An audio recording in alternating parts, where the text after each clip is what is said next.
Sivaraj Medical Colleges, Siddha, Homeopathy, Naturopathy and Yoga. Government fixed fees only. Contact 98427 classic polo menswear brand இப்போ சென்னை வரப்போறாங்க.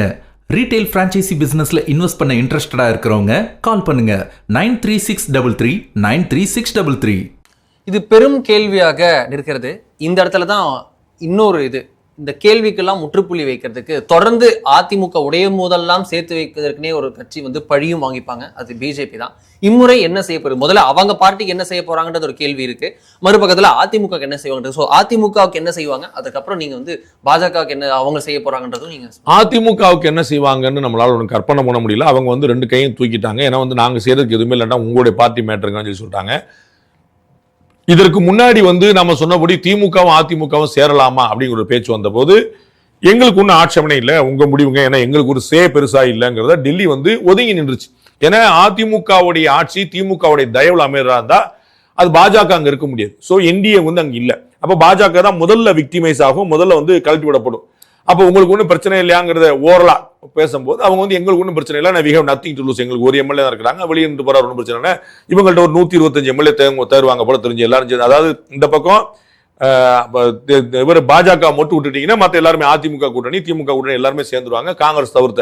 காங்கிரஸும் இவங்க மட்டும் தவிர்த்து விடுவாங்க, தாவேக்கா அப்படி இல்லாம ஒரு பிளான் பண்ணப்பட்டது. அப்போ பாஜக சொன்னது எங்களுக்கு ஒன்றும் பிரச்சனை இல்லை, யூ கேன் கோ ஹெட் அப்படின்னு சொல்லி சொன்னாங்க. ஆனா இப்போ இவங்க காங்கிரஸ் இருக்கக்கூடிய கூட்டணியில சேர போறேன்னு சொல்லி சொல்லும் போது கட்டாயமா பாஜகவுக்கு ஒரு வருத்தம் இருக்கும். நான் என்னன்னா உங்களுக்கு தாவேக்காவோட சேர்ந்துக்கங்கன்னு சொல்லி சொன்னது நம்ம வெளியே போனீங்க. நீங்க காங்கிரஸ் கூட இருக்கக்கூடிய அலைன்ஸ் இங்க சேருவீங்க அப்படின்னு சொல்லி சொன்னா அது நமக்கான பிரச்சனை. அவங்களுக்கு திமுகவுக்கும் அதிமுகவுக்கும் அவங்களை பொறுத்தவரை சம தூரம் தான். திமுக கூடயும் கூட்டத்தில் இருந்திருக்காங்க, அதிமுக கூடயும் கூட்டத்தில் இருந்திருக்காங்க. ஆனா காங்கிரஸுக்கு ஒரு லைஃப் கிடைக்கிறதா பாஜக ஏற்க முடியாது, ஐடியாலஜிக்கலாவும் பாலிசி வைஸா அவங்களை ஏற்க முடியாது. அப்ப முன்னாடி இருந்த முடியல நீங்க டிஎம் கூட சேர்ந்துருக்காங்க சார், எங்களுக்கு ஒன்றும் பிரச்சனைட்டாங்க. இப்போ காங்கிரஸோட சேர போறீங்களா அப்படியா அப்படின்னு ஒரு ஷாக் ஆயிட்டு இருக்காங்க. ஆனா அவங்க அப்பயே அங்க சேர்றதுக்கு ஒண்ணும் கிடையாது. ஸோ அவர் ஒரு அதிர்ச்சியில் இருக்காங்க. ஆனா தலையிடுறதுலங்கிற ரொம்ப தெளிவா முடிவு இருக்காங்க. இது அவங்க கம்ப்ளீட்டா இன்டர்னல் ப்ராப்ளம். திரு சி வி சண்முகமோ திரு வேலுமணியோ திரு எடப்பாடி பழனிசாமி யாருமே இவங்களோட கேட்கிற இடத்துல இல்லை, அவங்களுக்கான யுத்தத்தை நடத்திட்டு இருக்காங்க. அப்ப இடையில இவங்க போய் நிக்கிற அர்த்தம் இல்ல. திரு எடப்பாடி பழனிசாமியோ திரு வேலுமணியோ யாரா இருந்தாலும் அவங்க பாஜக உறவை பேணிக்கிட முடியும். பட் காங்கிரஸ் பக்கம் ஒருக்க போயிட்டாங்க அப்படின்னா அங்க உறவு அங்க இருக்கான வாய்ப்பு அங்க ஸ்பேஸ் கிடையாது. அப்புறம் அது பழைய உறவா அப்படின்னு நிக்கும் நினைக்கிறேன். அதனால பாஜக அதிமுக விவகாரத்துல எதுவும் செய்ய போறது இல்லை. பாஜக தனக்கு தானே செய்து கொள்ள வேண்டியது ரொம்ப அதிகமா இருக்கு. ஏன்னா பெரிய எதிர்பார்ப்பு இருக்குது, ஐடியாலஜிக்கலா ஒரு பெரிய ஸ்பேஸ் இருக்கு. நம்ம பாக்குறோம் அதிமுக இப்படி ஒரு பிளவுபட்ட நிலைமையில இருக்குது. திமுக எதிர்கட்சியா இருக்கிறது, அதே ஐடியாலஜியில் அப்படியே தாவேக்கா இருக்குது. ஸோ திராவிடியன் ஐடியாலஜி இவங்க முன்னிறுத்துறதுக்கு எதிர்கட்சியும் இருக்குது, ஆளுங்கட்சியும் இருக்குது. அப்ப திராவிடியன் ஐடியாலஜிக்கு ஆல்டர்னேட்டிவான நேஷனல் ஐடியாலஜியை பிடிக்கிறதுக்கு யாருமே இல்லை. அப்போ அந்த ஸ்பேஸ் ஏடிஎம்கே உள்ள கொடுக்க போறதில்ல, டிஎம்கே கொடுக்க போறதில்ல, டிவிகே கொடுக்க போறதில்ல. அப்ப அந்த ஸ்பேஸ் இல்லைன்னு சொல்லி அது கிரியேட் பண்றது ரொம்ப ஈஸி, இன்னும் ரொம்ப கடுமையாக கொண்டு வர முடியும். ரொம்ப எளிமையான உதாரணம் கேரளா. கேரளால இடதுசாரிகள் காங்கிரஸ் மட்டுமே இருந்தபோது அது கழுத்தை நெரிச்சு போய் ஒரு லாங் புஷ் கொடுத்து கடைசி கட்டத்தில் நிற்கும் போது அங்க பாஜக தாமரை மலர்றதுக்கான ஒரு பெரிய ஸ்பேஸ் கிடைச்சது. அப்படிதான் அங்க 2024 ஒரு எம்பி வந்தாரு. பிறகு லோக்கல் பாடில 2 மாநகராட்சி எடுத்தாங்க. இப்ப 3 எம்எல்ஏ எடுத்து நிக்கிறாங்க பாக்குறோம். கொஞ்சம் கற்பனை பண்ணி பாத்தீங்கன்னா இதே மாதிரி தான் 2016 வெஸ்ட் பெங்கால்ல 3 எம்எல்ஏ, 21 70-80 எம்எல்ஏ, இன்னைக்கு 200 எம்எல்ஏக்கு மேல வந்திருக்காங்க. அப்ப எங்க அங்கேயுமே எக்ஸ்ட்ரீமா போயிருந்துச்சு அவர்கள். அதாவது பாஜகவுக்கான தேவை கட்டாயமாக்கப்பட்டுருச்சு. அது பாஜக வந்தே தீவிரங்கிற மாதிரி நிலைமை வந்துருச்சு. ஏன்னா இன்னொரு ஆல்டர்னேட்டிவே இல்லை அப்படின்னு. அந்த மாதிரி நிலைமை தான் தமிழ்நாட்டில் வரும். இப்ப இல்ல வரும். இன்னைக்கு நோ வேகன்சி. இன்னைக்கு அப்போசிஷன் பார்ட்டியும் ஸ்ட்ராங்கா இருக்கு, ரூலிங் பார்ட்டியும் ஸ்ட்ராங்கா இருக்கு. ஆனா ஐடியாலஜிக்கலா ஒரு வேக்குவம் இருக்கு. 2 ஐடியாலஜி ஒண்ணுதான். உங்களுக்கு புரியுங்களா? சோ பொலிட்டிக்கலா there is no vacuum, ideologically there is great space.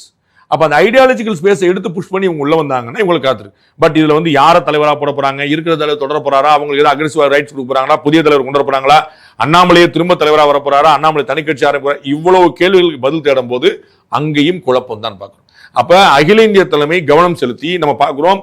North இந்தியால 2029 சரியா 2 வருஷத்துல நமக்கு மக்களை தேர்தல் வரப்போகுது, 2.5 வருஷத்துல. அப்ப நார்த் இந்தியால இவர்கள் எவ்வளவு சீட்டை பெற முடியுமோ அவ்வளவு சீட்டை பெற்றுட்டாங்க. அது ஆல்ரெடி பீக்ல இருக்குது. வெஸ்ட் பெங்கால் ஏதாவது ஒரு 10-15 சீட்டு கூட வந்தா சந்தோஷம். அப்ப சவுத்துல எவ்வளவு பெற முடியுமோ அவ்வளவு பார்க்கணும்.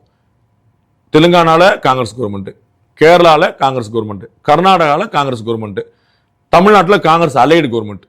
அப்போ இவர்களுக்கான ஸ்பேஸ் சவுத்ல ரொம்ப டிம்மா தெரியுது. அப்ப இங்க எல்லாத்தையும் ஒரு பெரிய எழுச்சியாக அவர் வந்தாருன்னா சந்தோஷப்படும். அப்படிப்பட்ட ஒரு ஸ்பேஸ் தமிழ்நாட்டில் காத்திருக்கும் போது இந்த 2.5-3 வருஷத்துல இவங்க ஏதாவது புஷ் கொடுத்து வெளியில வந்தாங்கன்னா உங்களுக்கு நல்ல ஸ்பேஸ் கிடைக்கும். பட் உங்களுக்கு தெரியும் பாஜக அகில இந்திய தலைமையை பொறுத்த அளவுக்கு யாருமே ப்ரிடிக்ட் பண்ண முடியாது. அதான் ஹானஸ்டான பதில். அவங்க வந்து சிவராஜ் சிங் சௌஹான் வந்து எலெக்ஷன்ல போட்டிட்டு ஜெயிச்சாரு அப்படின்னா ஓகே அப்படின்னா அவர் மத்திய அமைச்சர் ஆகிட்டோம் அப்படிம்பாங்க. நிதிஷ்குமார் வந்து முதலமைச்சராக வந்துட்டார் அப்படின்னா ஒரு 3 மாசம் கழிச்சு ராஜ்யசபாக்கு வந்துருங்கம்பாங்க. ஸோ என்னன்னாலும் செய்வாங்க, நமக்கு வந்து அதுல வந்து எதிர்பார்க்க முடியாது. இவங்க பாஜக பொறுத்த என்ன செய்யறாங்க பார்க்கணும். அகில இந்திய தலைமை ஒரு தீர்க்கமான தெளிவான முடிவை எடுத்து பரிபூர்ண சுதந்திரம் கொடுத்து அந்த தலைவரும் சர்வ பரித்தியாகம் பண்ணி கட்சியை முன்னுக்கு கொண்டு வரதை தவிர எனக்கு வேற எந்த வேலையும் கிடையாதுங்கிற மாதிரி ஒரு ஃபுல் அட்டென்ஷனோட ஃபோக்கஸ்டோட ஹானஸ்டா செயல்பட்டு அடுத்த 4 வருஷம் கொண்டு போய் நின்னாங்கன்னா ஒரு பெரிய வாய்ப்பு இருக்கு. லோக்கல் பாடி எலெக்ஷன்ல எனக்கு சேஞ்ச் காட்டணும்னு சொல்லணும், டெட்லைன் ஃபிக்ஸ் பண்ணணும். நீங்க 4 வருஷம் கழிச்சு பாத்துக்கோங்க. ஏன்னா ஒரு டேர்ம் வந்து 3 வருஷம் உங்களுக்கு நிற்கும். அதுக்கடையில மாற்ற வேண்டியிருக்கும். அந்த டேர்ம் வந்து ஓவராலா மாறும். அப்ப 6 வருஷத்துக்கு ஒரு கம்ப்ளீட்டா மாறும். நீங்க நட்டாலாம் மாறினாங்கிற பார்த்தோம். அப்போ வந்து 6 மாசத்துக்குள்ள பை எலெக்ஷன் இங்க லோக்கல் பாடி எலெக்ஷன் இங்க வரப்போகுது. அப்ப அதுல ஒரு ஸ்பேஸை கிரியேட் பண்ணும். 2021 பை எலெக்ஷன்ல கிட்டத்தட்ட ஒரு 11% ஓட்டு வந்து வாங்கி வச்சிருந்தாங்க நினைக்கிறேன். இவங்க வந்து தமிழ்நாட்டில் முழுக்க இவங்க வந்து அதை வாங்கி வச்சிருந்தாங்க, இவங்க தனியா வாங்கி வச்சிருந்தாங்கன்னு நினைக்கிறேன். ஸோ அந்த மாதிரி ஒரு ஸ்பேஸை வந்து கிரியேட் பண்ணோம். எல்லா மாநகராட்சியிலையும் ஒரு பாஜக கவுன்சிலர் இருந்தாரு. அப்ப அதே மாதிரி இவங்க வந்து கொண்டு வந்து அதை விட அதிகமாக கொண்டு வரக்கான ஸ்பேஸ் கிரியேட் பண்ணிட்டு வந்தாங்கன்னா அடுத்து வந்து பார்லிமெண்ட் எலெக்ஷன் 2029ல அதற்கு பிறகு வந்து 31ல வந்து அசம்பிளி எலெக்ஷன். ஸோ இது எப்படி இந்த அசம்பிளி எலெக்ஷனுக்கு ப்ரிப்பேர் ஒரு விஷயம் நினைவுபடுத்தணும். 2016ல ஆட்சியை பிடிக்கணும் தொடர்ந்து அப்படின்னு ஜெயலலிதா முடிவு பண்ணாங்க. அதுக்கு என்ன பண்ணாங்க, 2014ல 37 சீட் எடுத்தாங்க. அதற்கு என்ன பண்ணாங்க, 2011ல லோக்கல் பாடி ஃபுல்லா பிடிச்சாங்க, கோஆபரேட்டிவ் ஃபுல்லா பிடிச்சாங்க. அதுக்கு என்ன பண்ணாங்க, 2011 அசம்பிளி ஜெயிச்சாங்க. அப்ப ஸ்டெப் பை ஸ்டெப்பா போகும்போது 2016ல தனியா நிக்கவே முடிவு எடுத்தாங்க. அந்த தனியா நிக்கிற தைரியம் எப்படி வந்துச்சு? 150க்கு மேல எம்எல்ஏ இருக்கிறாங்க. எல்லா லோக்கல் பாடி 90% லோக்கல் பாடி கையில வச்சிருக்கிறோம். கோஆபரேட்டிவ் சொசைட்டி பூரா கையில வச்சிருக்கிறோம். கிட்டத்தட்ட 2 லட்சம் பேர் ஏதோ ஒரு பதவியில் இருந்தாங்க. ஒரு கவுன்சிலராவோ ஒரு மேயராவோ கோஆபரேட்டிவ் சொசைட்டி ஏதோ ஒரு பதவியில் இருந்தாங்க. அப்படியே பார்லிமெண்ட்டையும் அடிக்கிறோம், 37 சீட் அங்க அடிக்கிறோம். அதுக்கப்புறம் நேரம் வந்து உள்ள வந்து 2016 தனியா நின்றாங்க. தனியா எந்த கட்சியோட தயவும் இல்லாம ஒரு பெரிய வரலாற்று படிச்சா வந்தாங்க. அவ்வளவுதான். அப்ப அத மாதிரி 2031ல நம்ம வந்து பெரிய மேஜர் கேம் நம்ம அண்ணாமலை சொல்றாருல 5 ஆண்டுகள் அல்லது 10 ஆண்டுகள் நம்ம வந்து மாத்திடலாம், ரிவர்ஸ் பண்ணிடலாம் சொல்றாருல. அப்ப ஸ்டான்ஃபோர்ட் யூனிவர்சிட்டியில பேசும்போது அப்ப 5 வருஷம் 10 வருஷம் பண்ண முடியும்னா ரிவர்ஸ் பண்ணும். ஒரு 10 வருஷம் டெட்லைன் 2036 நம்ம சொன்ன அந்த 2036 இல்ல 5 வருஷத்துலயே ஒரு ஃபர்ஸ்ட் ஸ்டெப் எடுக்கணும்னா நீங்க வந்து இன்னையில இருந்தே எடுக்கணும். அப்ப இப்ப எடுக்கிறோம், லோக்கல் பாடியில ஒரு பெரிய கேம் சேஞ்ச் பண்றோம். அடுத்து வந்து வரக்கூடிய பார்லிமெண்ட்ல வந்து இறங்கி நடிக்கிறோம். அப்ப அசம்பிளில ஒரு கேம் சேஞ்ச் பண்றோம் அப்படின்னா அன்னைக்கு ஐடியாலஜிக்கெல்லாம் ஒரு 2 எதிர் தூரம்லாம் நிக்க முடியும். இன்னைக்கு வந்து ஐடியாலஜி ஸ்பேஸ் அப்படியே காலியா இருக்குது, பொலிட்டிக்கல் ஸ்பேஸ் காலியா இல்ல. பாஜகவுடைய அகில இந்திய தலைமை என்ன செய்ய போகுது, அதன் அடிப்படையில் மாநில தலைமை என்ன செய்ய போகுது, we have to wait and watch. இதுல வந்து அண்ணாமலை தனி கட்சி துவங்குறாருன்ற கேள்வி ஏன் வருது இந்த இடத்துல? ஏன்னா அவர் ஸ்டான்ஃபோர்ட்ல பேசும்போது சொல்றாரு, அவர் இப்ப சொல்றதை தாண்டி அவர் சில விஷயங்களை பிஜேபி எப்படி டிஃபெண்ட் பண்றான்றதான் உதாரணத்தை காட்டுறேன். வட மாநிலங்கள்ல 60, 70, 80, 90களில் நடந்த தவறுகளுக்கு பாஜக இப்ப சமீபத்துல பொறுப்புக்கு வந்த பாஜகவை நம்ம பழி சொல்லக்கூடாது, அது எப்படி நீங்க பாஜக குறை சொல்லுவீங்க அப்படின்றாரு. அதே போல காங்கிரஸை பச்சோந்தி அப்படின்னு, பச்சோந்தியை விட சீக்கிரமா அவங்க வந்து நிறம் மாறி இருக்கு அப்படின்னு விமர்சிக்கிறாரு. விஜய் அவர்களை வந்து அவ்வளோ பெரிய சாரிஸ்மேட்டிக்கான ஒரு சூப்பர் ஸ்டார், அவர் அது மட்டும் இல்ல தங்கம் தரேன், சோவரின் தரேன், சில்க் சாரி தரேன்லாம் சொல்லி ஆட்சிக்கு வந்திருக்காரு அப்படின்னு விஜயை விமர்சிக்கிறார். திமுக அதிமுகவை நேரடியாக அவர் வந்து விமர்சிக்கிறார். அவர் விமர்சிக்கக்கூடியது தெரிந்தது. சோ அப்ப டோட்டலா அவர் எல்லாத்தையும் அடிக்கும் போது தனி கட்சிக்கான விஷயங்கள் தாண்டி அவர் பிஜேபி ரிட்டைன் பண்றது தானே அதிகமா அவருடைய சிந்தனையில் பிஜேபி தாண்டி அவர் யோசிக்கல அப்படின்றது தானே வந்து நிக்கிறது. ஐடியாலஜிக்கலா அவருக்கும் பிஜேபிக்கும் செகண்ட் தாட்டே கிடையாது. அவர் பேசிக்கலா ஒரு நேஷனலிஸ்ட், அதுல வந்து ஒன்றும் குழப்பம் இல்லை. அதனால தான் ஐபிஎஸ் தேர்வு தேர்ந்தெடுத்தாரு, ஐபிஎஸ் அதிகாரி ஆனார், கர்நாடகாவில் போய் ஒரு பியூட்டிஃபுல்லான சர்வீஸ் பண்ணாரு, ரொம்ப ரினவுண்ட் ஆபீசரா இருந்தார். தமிழ்நாட்டில் அவருக்கு 100 வாய்ப்புகள் இருந்துச்சு. அவர் அதிமுக சேர்ந்திருக்கலாம்ல, திமுக சேர்ந்திருக்கலாம்ல. ரஜினி சாரோட கட்சி ஆரம்பிக்காம போயிட்டாரு, கட்சி ஆரம்பிக்க முன்னாடி இவர் போயிட்டாருன்னு வச்சுங்க. அது மாதிரி 100 வாய்ப்பு இருக்கும்போது ஏன் கம்யூனிஸ்ட் கட்சியில் சேர்ந்தாங்க? ஐடியாலஜிக்கல் ரொம்ப ஸ்ட்ராங், நல்ல கண்ணு மேலாம் ஒரு பெரிய மரியாதை வச்சிருந்தாரு, அப்படி சேர்ந்திருக்கலாம். ஸோ நான் வந்து போய் ஒரு ஒன்றும் இல்லாம ஒரு கட்சியை நான் போய் பயங்கரமா கொண்டாட சொல்லி சேர்ந்திருக்கலாம். தமாகால சேர்ந்திருக்கலாம், ஹானஸ்ட் மேன், பியூர் மேன், எந்த பிரச்சனையும் கிடையாது. அப்ப ஏன் பாஜகவை தேர்ந்தெடுத்தார்? ஸோ அவருக்கு நேஷனலிஸ்ட் ஐடியாலஜி ரொம்ப தெளிவா இருக்கு. அவர் சொன்னதே, நான் அரசியலுக்கு வந்ததே மோடியால தான். பாரத பிரதமர் மோடியை பார்த்து தான் நான் வந்தேனே சொல்ல. அவருக்கு வந்து இன்ஸ்பிரேஷன் அங்கே தான் இருக்கு.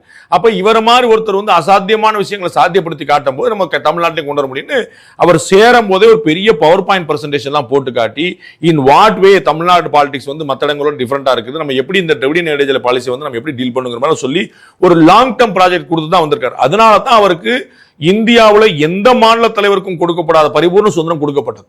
நல்லா இன்னைக்கு வந்து எல்லா தலைவர்களும் பேட்டி கொடுத்துட்டு இருக்காங்க.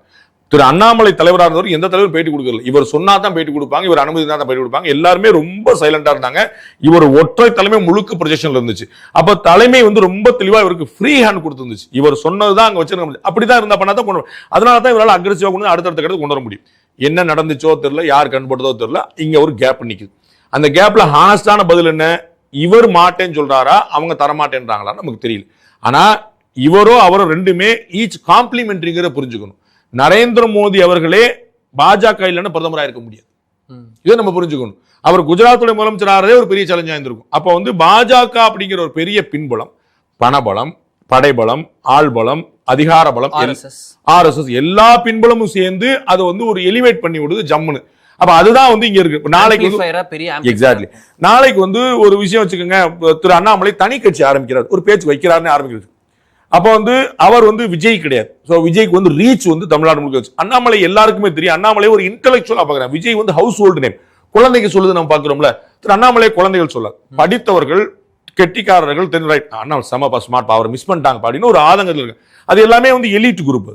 ஆனா திரு விஜய் வந்து கிரவுண்டட் கீழே வரைக்கும் போய் நின்று இருக்கிறார். அந்த விஷயம் திரு சீமானுடைய பேச்சு எத்தனை பேருக்கு புரியும் நினைக்கிறீங்க?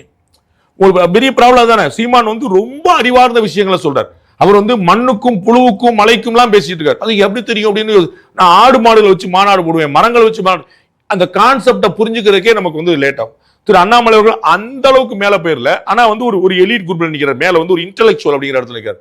திரு விஜய் வந்து ரொம்ப கிரவுண்ட்ல நின்று போயிட்டார். நண்பா, நண்பீஸ், குட்டீஸ், ஆல் ஃபைன் கீழே போய் நிற்கிறார். ஏற்கனவே அவர் வந்து ரீச் ஆயிருக்காங்க. அப்ப வந்து அடுத்த பாயிண்ட், 234 தொகுதி இருக்குது. திரு அண்ணாமலை தனியா கட்சி ஆரம்பிக்கிறார். ஒரு தொகுதிக்கு வெறும் 10 கோடி, ஒரு 1 கோடி ரூபாய் செலவழிக்கிறார். ஒரு தொகுதிக்கு 1 கோடி ரூபாய் செலவழிக்க வேண்டிய 234 கோடிக்கு எங்க போவார்? உங்களுக்கு ஒரு தொகுதிக்கு வெறும் 1 கோடி ரூபாய் செலவழிச்சிருங்க. 10 கோடி 5 எல்லாம் கற்பனை பண்ணா 1 கோடி தான் செலவழிக்கிறீங்க, ஒன்னும் பிரச்சனை இல்லைன்னா அதுக்கு அவர் எங்க போவார்? அப்ப பின்னாடி அவ்வளவு யார் இன்வெஸ்ட் பண்ணுவா? அப்ப இதெல்லாம் நிறைய சேலஞ்ச் இருக்கு. அவருக்கு தெரியும். அவர் நிதர்சனமான மனிதர். அவர் வந்து ரொம்ப கோவக்காரரு, ரொம்ப அக்ரெசிவான, ரொம்ப ஸ்ட்ரைட்டா நேரா மூஞ்சிக்கிட்டு பேசுவாரு.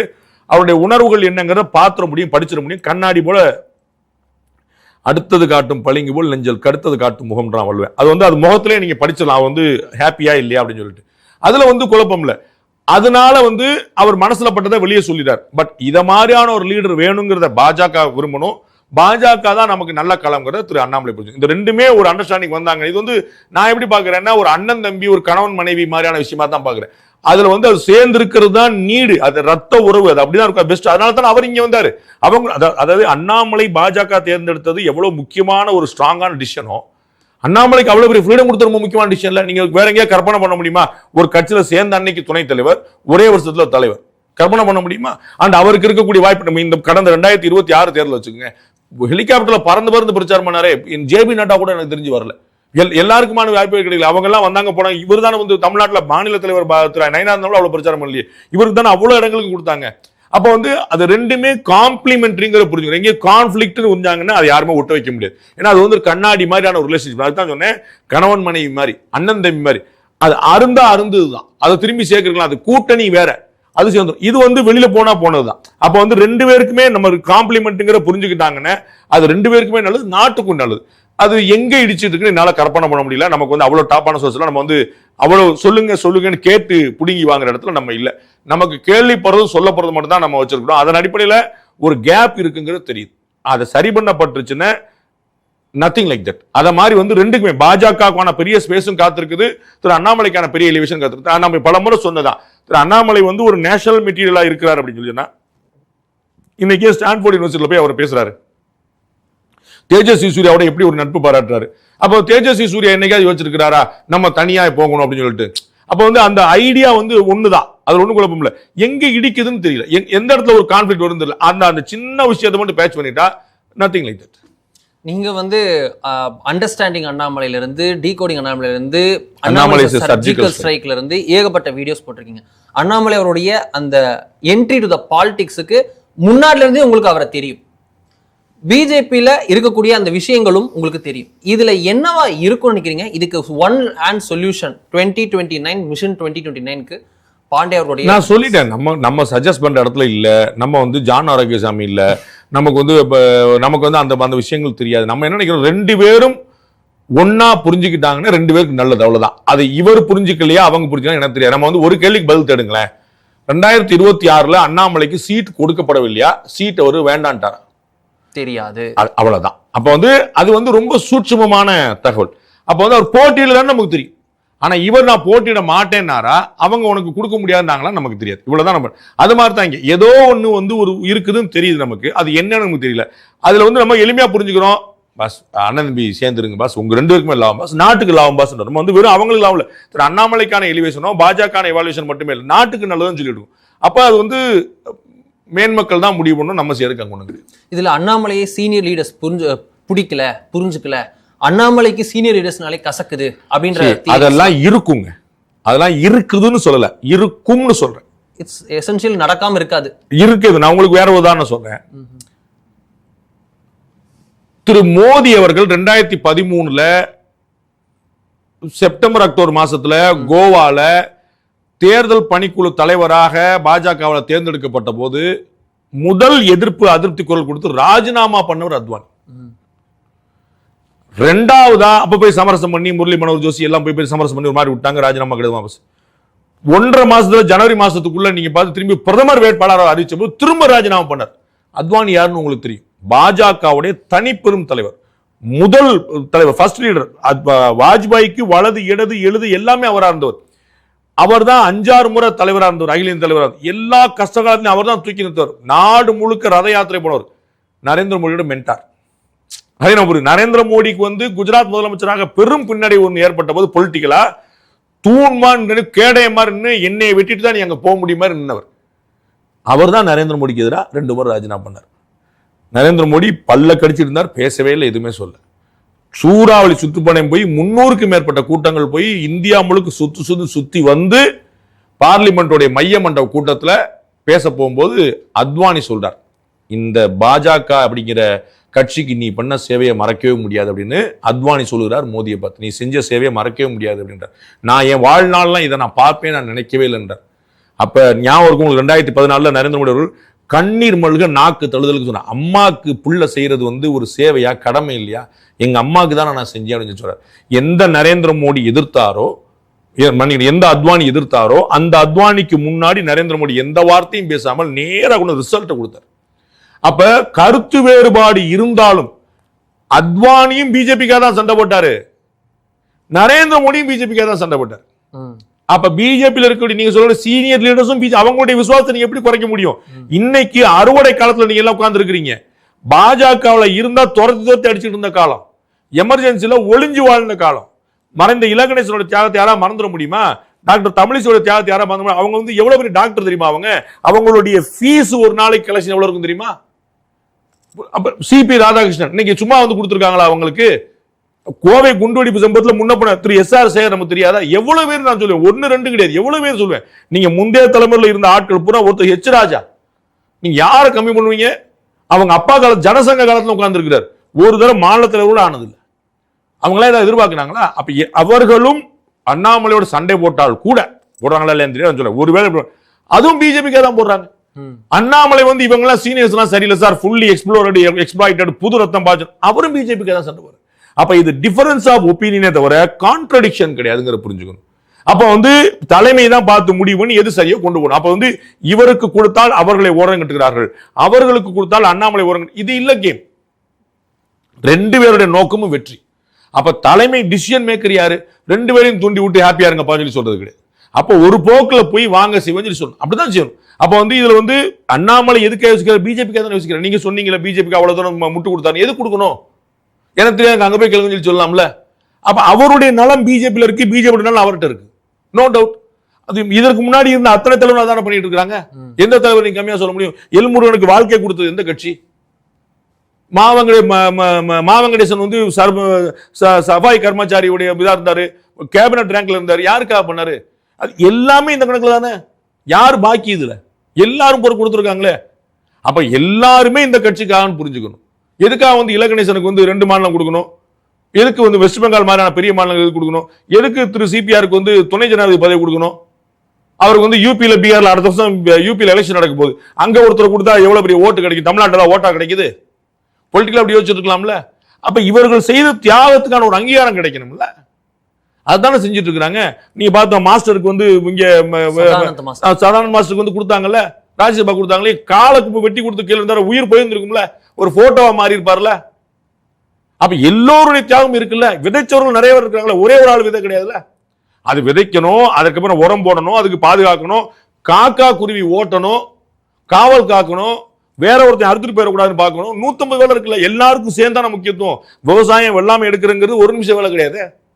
அப்ப எல்லாருக்கும் பங்கு இருக்குங்கிறத புரிஞ்சுக்கணும். அதை தலைமை வந்து அண்டர்ஸ்டாண்ட் பண்ணி 2 பேருக்கு இடையில அமிக்கபிளா பேசி வச்சுட்டு ஏதாவது மிஸ் அண்டர்ஸ்டாண்டிங் இருந்தா அது சரியான அவங்களுடைய கடமை. ஏன்னா அல்டிமேட் கெயின் அவங்களுக்கு. டெல்லியில இருக்கக்கூடிய தமிழ்நாடு வெஸ்ட் பெங்கால பிடிக்கிறது எவ்வளவு பெரிய வெற்றி அவங்களுக்கு. நீங்க RSS தலைமையகம் நாக்பூர்ல எவ்வளவு பெரிய ஒரு பிரீத்திங் கிடைச்சிருக்கும். ஹிந்துத்வாவுடைய தலைநகரமா இருந்தது வெஸ்ட் பெங்கால்.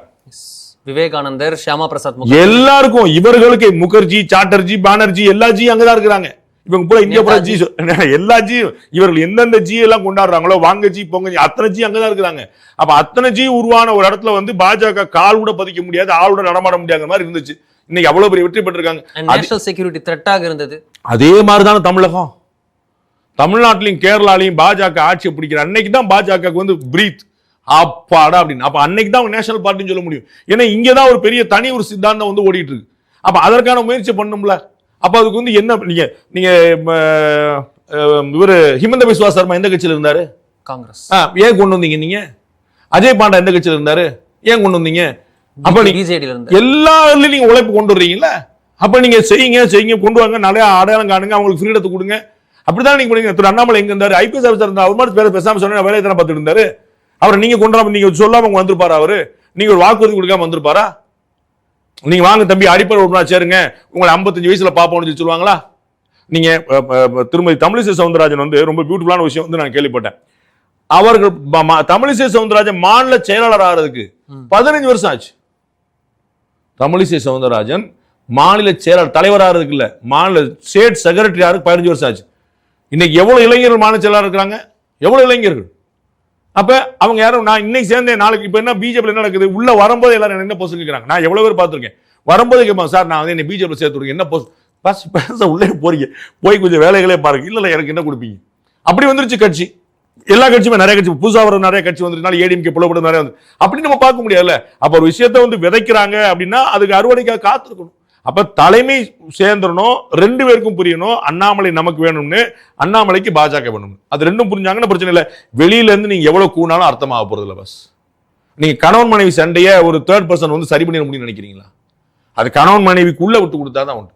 அண்ணன் தம்பிக்கு பங்காளி சண்டைன்னு சொல்லுவாங்க பாருங்க. அண்ணன் தம்பிக்கு தெரியாதா இது அண்ணன் தம்பின்னு? நீங்க தான்ப்பா உங்க அண்ணன்ப்பா விட்டு கொடுத்து சொல்லணுமா? நீங்க தான் தம்பிப்பா சொல்லணுமா? அவங்க தெரியாது அவங்களுக்கு. அவர்களாக சரி பண்ணி கொண்டால் தான் உண்டு. அது அவர்களுக்கும் நல்லது, நாட்டுக்கும் நல்லது. என்ன நடக்குதுன்றத பொறுத்திருந்து பார்ப்போம். அதிரடி திருப்பங்கள் எல்லா கட்சியிலும் இருக்கிறது. தேர்தல் அப்படின்றது ஒரு சேஞ்ச் அப்படின்றது, ஒரு விரல் புரட்சின்றது ஆட்சி மாற்றம் மட்டும் இல்ல, காட்சிகளையும் மாற்றி இருக்கின்றத பார்க்கிறோம். ஒரு கட்சி இல்ல, எல்லா கட்சிகளிலும் காட்சிகளை மாற்றி இருக்கிறது. அடுத்தடுத்த திருப்பங்களுடன் தொடர்ந்து சாணக்கியா இருக்கிறது. அந்த திருப்பங்களை முந்தி சொல்ல இருக்கிறது. மீண்டும் இன்னொரு நேரலையில் பார்ப்போம். அதுவரை நன்றி, வணக்கம்.